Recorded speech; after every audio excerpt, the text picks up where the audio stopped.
As superintendent, Alberto Carvalho has led Miami-Dade County Public Schools to unprecedented heights, clinching an A rating from the Florida Department of Education for the district in June, with 0 F-rated schools in 2 consecutive years. But he almost wasn't in Miami to celebrate the achievement.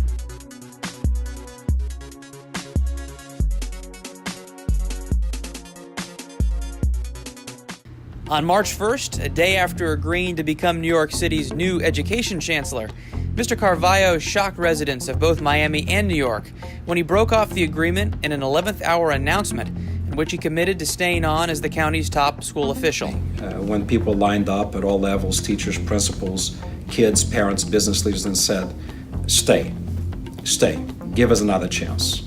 That really impacted me.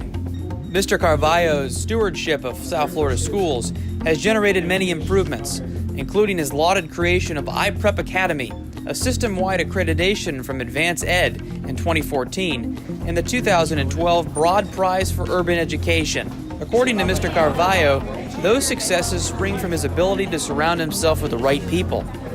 And that's not something he would have been able to do if he had left the Sunshine State for the New York City job.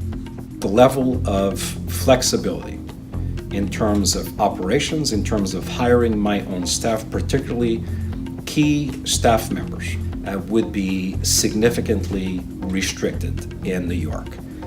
You cannot ask me to win the Super Bowl, but then let someone else pick the coach, the quarterback, the running back, and the towel guy.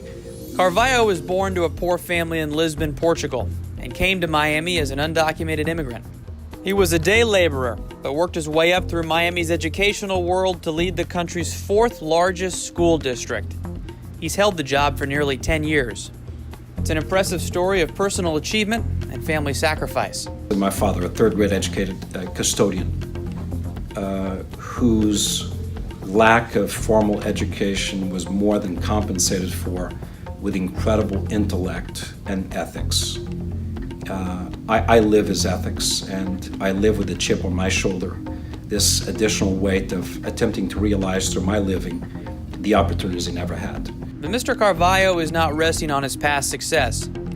He has some bold new ideas that he thinks can take Miami's public schools to the next level. The way we build schools needs to radically be transformed into much more community-centric entities rather than big boxes that just warehouse kids. Moving away from the industrial model of bells every 60 minutes, much like factory whistles, to much more organic 21st century learning that adapts to the way kids think and act. The right time to leave, often presents itself. You don't look for it. But I can tell you one thing. I did not go to New York to bail on Miami anytime soon. I am dedicated to this community. I love this community.